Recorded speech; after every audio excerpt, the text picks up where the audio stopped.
Tiga petanda kewangan kita dalam bahaya. Yang pertama, tak ada simpanan walaupun RM1,000. Yang kedua, rasa sesak setiap kali nak renew road tax, setiap kali nak servis kereta ataupun benda-benda yang kecemasan. Yang ketiga, duk tambah hutang sama.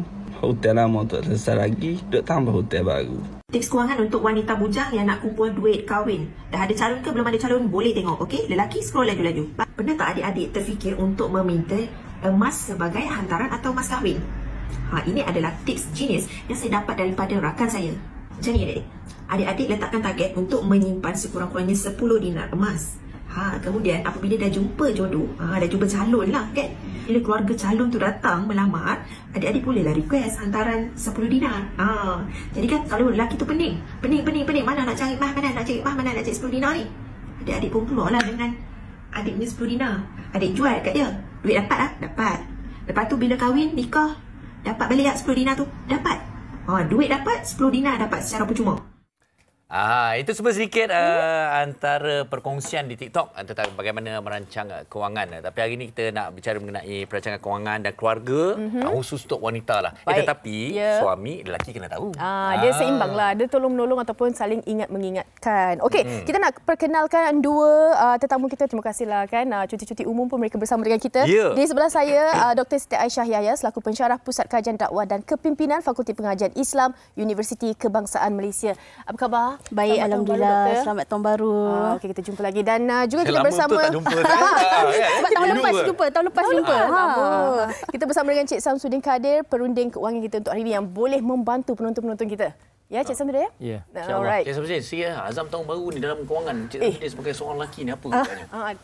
Mungkin nak perbaiki daripada yang lepas lepas. Saya rasanya memang nak lebih baik daripada tahun lepas lah. Kita dah tengok sebab tu semalam 31 Disember orang lain tengok mengapi, saya duduk depan komputer je. Lain macam merancang kewangan. Masih dia tengok je sebab itulah masa untuk kita nak buat keputusan apa-apa. Sebab kita akan bincang lebih lanjut.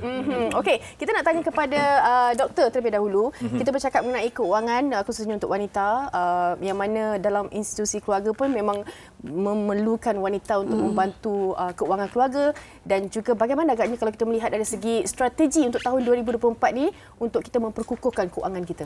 Okey, untuk strategi kita lebih simple lah sebab kita pun santai-santai hari ni kan, di hari cuti. Betul Fahrian? Nampak Fahrian macam muka serius kan? Dia kena mudahkan. Sebab dia keuangan wanita. Saya tadi dalam fikiran saya Cik Samsudin. Wanita ni kerana dia tahu belanja je. Bila cakap awak cuba buat kira tunjuk kat saya. Awal lagi tu nak cakap tu. Ini yang saya nak minta. Okey. Strategi yang pertama, saya sebenarnya suka dengan lagu tema WHI. Wanita hari ini bijak mengatur langkahnya. So sebenarnya wanita ni memang bijak mengatur langkah, bukan saja daripada keluarga, dari segi suami, daripada memilih. Kalau biasa topik kita kan, hari ini topik kita kewangan pun sebenarnya wanita lagi detail. Kalau kita tengoklah pembesar-besar negara, Menteri Kewangan, Rektor negara pun bahagian kewangan, mesti perempuan. Kenapa perempuan? Sebab perempuan ni memang seorang yang sangat teliti. So kalau assumption Farin tadi kata wanita ni suka berbelanja, itu sebenarnya 0.05% sahaja. Itu sebenarnya kami memang suka berbelanja, tapi kami belanja untuk self reward, untuk happykan kami, untuk awak suami, untuk kami jadi cantik. Gitu. Tajuk keluarga lah. Tajuk keluarga. Okey, strategi kalau yang pertama tu sebenarnya kita saya suka bila contohlah saya pun dah berkahwin dalam 11 tahun. Bila setiap malam malam New Year ataupun malam ni lah, malam yang kedua dalam setiap tahun ni, bukan malam pertama malam New Year. Setiap malam kami akan berbincang, apa perancangan untuk tahun ni. Contoh tahun ni kita target kita nak beli kereta Ferrari contohnya lah. So apa target kita, berapa bulanan kita, itu contoh je lah, tak ada sampai lah Ferrari kan. Lepas tu kita bila kita ada plan dan kita kena ada mindset dan memang insyaAllah kita akan buat. So benda yang simple, so kita perlu buat. So apa yang kita nak kita buat, insya-Allah akan jadi. Tapi dalam masa yang sama, kita di awal tahun jangan lupa di samping kita merancang kewangan, mungkin kita ada terlupa. Rupanya zakat tahun lepas belum bayar lagi. Sebab dalam kita merancang, kita kena ingat dalam surah Al-Maidah ayat 54, wa makaru wa makarallah wallahu ma'al makirin. Maksudnya di sini kita merancang, Allah merancang, tapi perancangan Allah adalah mengatasi segala-galanya. Maksudnya dalam kita merancang kewangan, jangan kita rasa macam tak boleh nak bagi family, Tak bolehlah belanja isteri ataupun suami, nanti duit aku tak cukup ni. Tak boleh. Sebab bila kita, rezeki kita ni, bila kita berkongsi dengan orang lain, insya-Allah Allah akan tambahkan rezeki tu. Contohlah Fatin, kita biasa kalau perempuan, bukan perempuan, lelaki pun, kalau dah akhir bulan 25 gaji kan, contohlah 24 hari bulan, duit dah tinggal 100. Tiba-tiba berkat kita ni sentiasa bersedekah, kita bayar zakat apa semua. So tiba-tiba kawan kata, jom aku belanja. Jom. Ingatkan kawan nak bagi job. Bukan. Tiba-tiba WHI, Dr. Aisyah tolong jemput ni bagi job kan. So itu maksudnya Allah punya perancangan terbaik untuk kita, dan kita jangan kedekut dengan diri sendiri, dengan keluarga dan dengan orang lain. So insya-Allah Allah akan cukupkan untuk lebih berkat. Tapi kalau kita nak menyambung juga daripada apa yang Dr. Aisyah katakan tadi, sebenarnya kalau kita lihat antara perunding-perunding kewangan yang terbaik adalah terdiri dari kalangan lelaki. Sama Encik Samsudin. Baik. Itu tak dinafikan. Okey, untuk menyambung juga. Okey, dari segi pengiraan, dari segi perancangan, tadi kita dah dengar sebenarnya komunikasi, mungkin apa keinginan kita, dan mungkin kita juga harus merancang mengikut kemampuan dan secara realistik. Jadi kalau nak banding tahun-tahun lepas dengan keadaan inflasi, cabaran ekonomi, apa mungkin yang menjadi harus diambil berat pada tahun 2024 ni? Okey, salah satunya hutang lah. Sebab saya tengok kat Malaysia ni, kalau wanita zaman dulu, belajar pun tak tinggi, right? Dia nak kata... Tapi dia pandai siang ikan. Tapi semua kat leher, kat sini, semua emas kuning yang betul-betul berharga. Betul. Dan wanita dahulu dia banyak tanah. Dengan gelam emas betul-betul lah. Zaman wanita sekarang dia lebih pada gaya. Macam handbag dan sebagainya. Saya nak tengok dua perbezaan lah. Cuma wanita zaman dulu, kalau bercerai kan dia tak kerja. Suami bagi duit, dia pau sikit duit yang dapur buat apa. Okay. Yang saya rasa tak pasti di wanita hari ini saya pernah share tak, seorang wanita di Perak diceraikan, seorang suri rumah umur 50 lebih, dia boleh beli rumah cash di Ampang. Itu hasil daripada duit yang dia pau. Mana kan suami bagi duit, kau belilah barang dapur semua kan, ikan apa semua. Jadi yang saya tengok budaya tu mungkin kena ada juga sini, sebab saya percaya ada yang 20-23 last dia ada suami. Sama ada suami meninggal, bercerai dan sebagainya. So jadi dari segi duit yang dia belanja tiap-tiap hari, tak apa kan ada nak self reward apa semua, dia kena curi sikit untuk masa depan. Iaitu yang setengah wanita dia yang saya tengoklah setengah tu dia kan duk sibuk-sibuk dengan reward sampai dia tak sedar dia belum kahwin lagi. Ada yang bagi tahu 40 baru dia rasa dia tak kahwin lagi. Dan umur dia dah meningkat dah. Itu jadi kos, sebab dia dah fikir aku tak nak beli rumah, tak payah, itu suami, bakal suami. Tengok 2024 ni kalau kita masih teruskan siap-siap 2025 pun kita tak ada suami lagi. Tapi takut nanti umur saya ada wanita sampai umur 60 tak beli rumah lagi. Bukan tak ada duit, sebab dia tak curi, dia hidup. Terutama orang yang makan gaji sebab dia tak apa, bulan depan ada lagi. Tak apalah aku silap bulan ni belanja, tak apa. Kan nak pergi makan, nak pakai beli je. Kan kadang-kadang kita masak ada terlebih. Bagi saya macam ikan lah, kalau kita beli ikan, nak bagilah makan ikan bawah mah, bagus, tapi cuba kita buat kajian, nak cuba buat. Saya ada buat kat rumah, ambil ikan bawah, kita goreng ikan krisi ke apa. Ikan krisi lagi murah, right? Separuh harga pun kuah. Letak dua-dua, tengok yang mana habis. Nanti kita akan tengok, sebahagian ambil ikan ni, sebahagian ambil ikan ni. Jadi kalau kita nak masak ke dapur tu, jangan buat satu pukul rata, semua orang nak makan ikan sama. Kali bawah mah dia akan jadi kos kita 2-3 kali ganda. Campur lah. Betul. Saya kira sebenarnya antara perubahan yang kita boleh lakukan 2024 ni adalah melihat kepada perincian lah sebenarnya kan. Kita lihat lebih detail lah. Jenis-jenis ikan kita nak beli itu pun salah satu. Dan juga hutang tu. Sebab saya tengok banyak wanita, terutama yang bekerja lah. Kalau yang bekerja ni dia ada isunya pembiayaan peribadi. Nak renovate dapur. Tengok rumah orang dapur cantik, dia pun nak cantik. Tapi habis 30,000 10 tahun mengana. Jadi kalau boleh, kalau yang belum tahun 2024 ni jangan. Dia wanita ni elak 3 je. Hutang kad kredit, hutang pembiayaan peribadi, skim asuran mudah. Asuran mudah bayar nak payah. Yang 3 ni elak, insya-Allah okey. Kalau dia terbabah duit pun, dan kalau boleh ada satu force saving. Dia nak buat di institusi ataupun nak beli emas setiap bulan, tak apa sikit. Biar ada force saving je. Lepas tu kan duit lain terbabas pun tak apa. Tapi dia awak macam gelak, awak tu macam ada peribadi tu, macam dasar kisah benar. Okey, saya nak tanya sedikit dekat Cik Samsudin. Untuk tahun 2024 adalah tahun menyimpan ataupun tahun berbelanja? Tahun yang menyimpan, tapi dia sebagai menyimpan yang betul berlabur. Kalau menyimpan dalam bank, contoh yang biasa, 90 tahun baru jadi apa duit tu. Ini nanti saya ada soalan menarik itu. Soalan menarik. Tapi sebelum tu saya pasti ramai juga di luar sana mempunyai pendapat mereka masing-masing dan juga mungkin apa yang mereka risaukan menjelang 2024 ni. Kita dengarkan. Jom.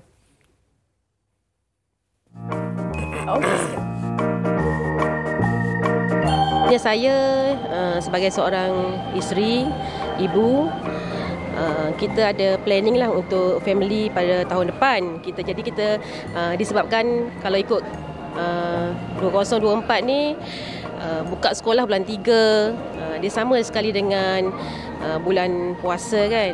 Jadi kita mula menabung lah. Sekarang saya punya goals baru kerja, so untuk kumpul aset, beli kereta, untuk kahwin semua tu. So azam saya nak kumpul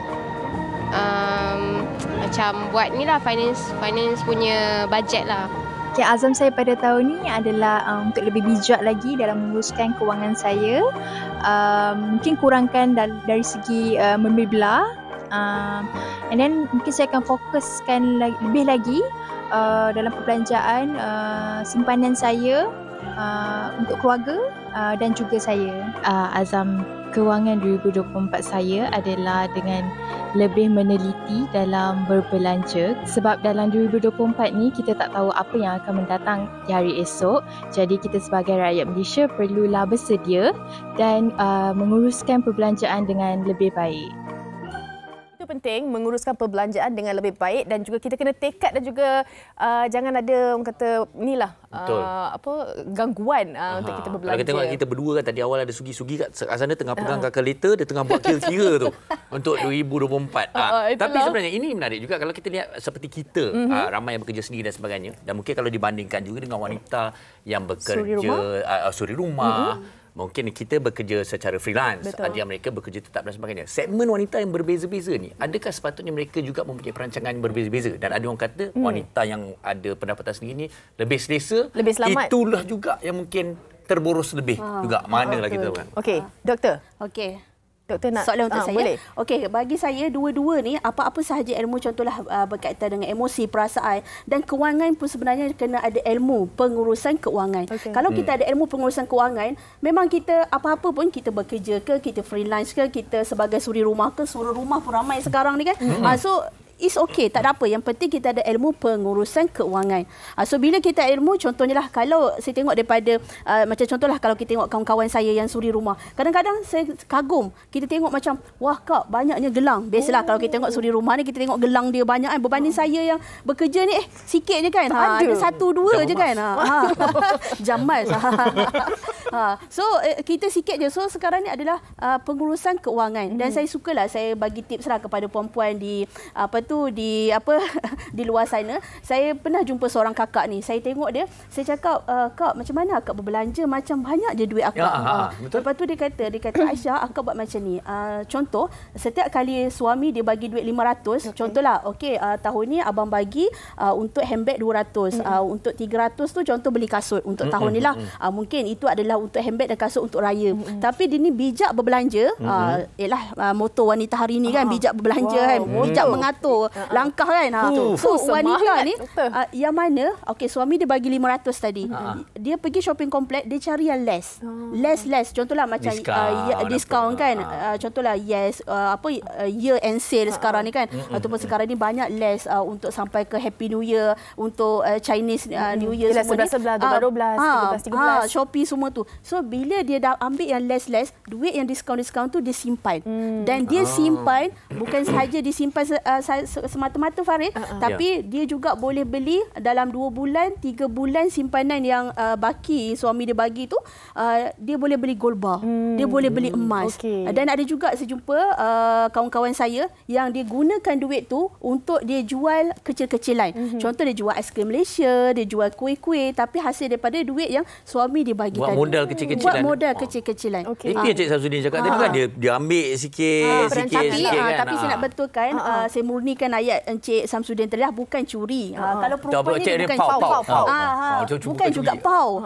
Tapi sebenarnya ialah kita nak keberkatan suami isteri ni kan. Kita kena beritahu suami kita kan, tolong simpan. Contohlah, okey abang dah bagi 500, okey beli ni. Lepas tu kita cakap lah, okey abang, saya pergi beli handbag, saya beli kasut harga macam dia lebih tu saya ambil. Mestilah suami kita akan kata, ambil lah. Takkan nak ambil pula kan. kan. So maksudnya ditelus, dikomunikasikan. Bagi pulang balik. So lama-lama macam tu kan? bagi pulang balik. Tak ada kan.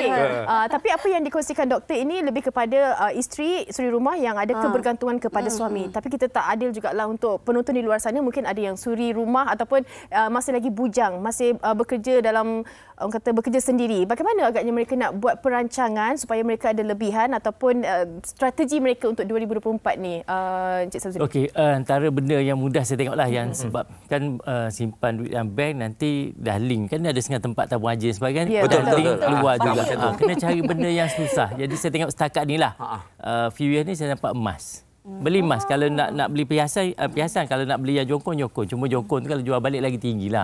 Tapi setakat nak pakai badan, beli yang perhiasan. Dat mana dulu nak beli emas kena RM1,000. Sekarang ni RM10, RM20, RM50, RM100 dah boleh beli. Okey, ini cukup menarik tau. Ini antara saya kira sebenarnya 2024 tadi saya ambil kata kunci tadi tu. Di mana menyimpan, bukan setakat menyimpan tetapi menyimpan untuk melabur. Okay, selalu mereka yang tidak ada kepakaran atau tak ada pengetahuan ni, apakah cara terbaik untuk mereka memilih? Katalah macam emas yang macam mana? Ataupun kata orang kata beli rumah, beli apa? Bagaimana? Dia kalau emas perhiasan, kalau kita beli contoh RM2,000 right? Dulu. Okey, 10 tahun lepas kita beli RM1,000, mungkin kita kumpul sikit-sikit, sekarang dia harga RM10,000. Kita jual balik kita dapat RM7,500 lebih kurang. Tapi kalau emas jongkong ataupun dinar, kita beli dulu RM1,000, harga sekarang dah RM10, kita dapat RM9,000 lebih. So kalau untuk yang pelaburan kena jongkong. Tapi kalau untuk sekadar pakai mula-mula tak apa nak start dengan mana. Contoh kita wanita right. Start mula-mula takkan nak beli juga. Beli cincin tu tak apa.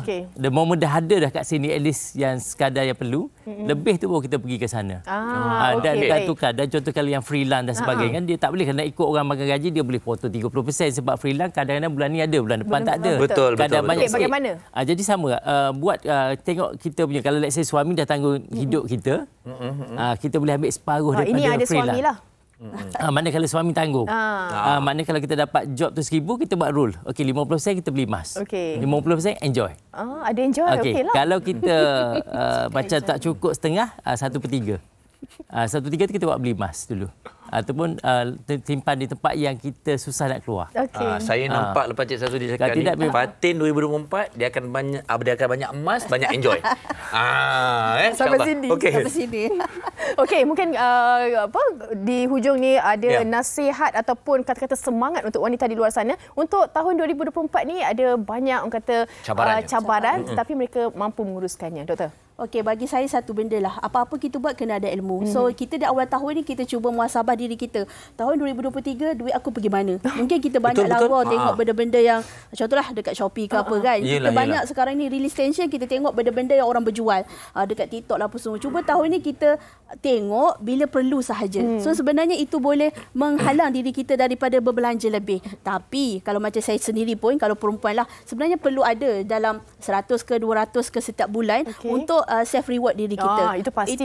Itu sebenarnya untuk kepuasan diri kita. Macam Cik kata tadilah, perempuan sekarang ni simpan duit bukan maksudnya berbelanja sampai lupa nak beli harta apa semua kan. Dan satu lagi kepada semua, saya harap untuk tahun 2024 ni saya rasa dua perkara lah dalam kita bijak berbelanja dari segi kewangan. Kita perlu contohlah kita bahagikan duit untuk kecemasan, untuk holiday, Fahri itu pun penting. Macam saya sendiri pun memang setiap bulan saya dan suami memang akan simpan untuk holiday, kecemasan, untuk future kita nak beli apa. Dan satu lagi, jangan lupa juga kita simpan untuk saham akhirat. Kita listkan, kita masukkan dalam list kita. Setiap hari ada sedekah subuh. Setiap hari, contohlah seminggu sekali ada kita berbelanja kawan kita, family kita semua. Sebab kita ni pun hidup, kita tak tahu sama ada hari ini 1 bulan 1 2024 adakah kita akan berjumpa lagi 1 bulan 1 2025. So dua-dua perkara tu sangat penting, duniawi dan ukhrawi. InsyaAllah kalau kita jaga akhirat, kita jaga sedekah subuh, kita jaga amalan-amalan baik, insyaAllah Allah Maha mencukupi dan Allah akan cukupkan belanja kita. Tak ada stres-stres, tenang, happy. Ya, betul. Ini dia bergerak seiring lah. Bergerak seiring. Ingat 5 perkara sebelum 5 perkara. Betul.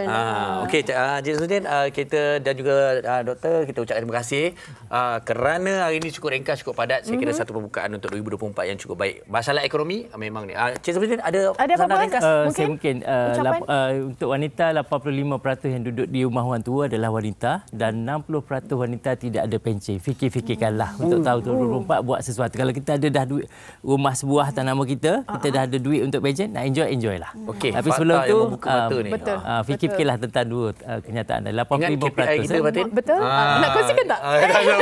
Nanti kita cerita. Okey, terima kasih Cik Samsudin dan juga Doktor. Seronok perbincangan hari ini untuk semangat baru untuk tahun baru, insya-Allah lah kita bersama-sama dan juga kita kawal perbelanjaan kita.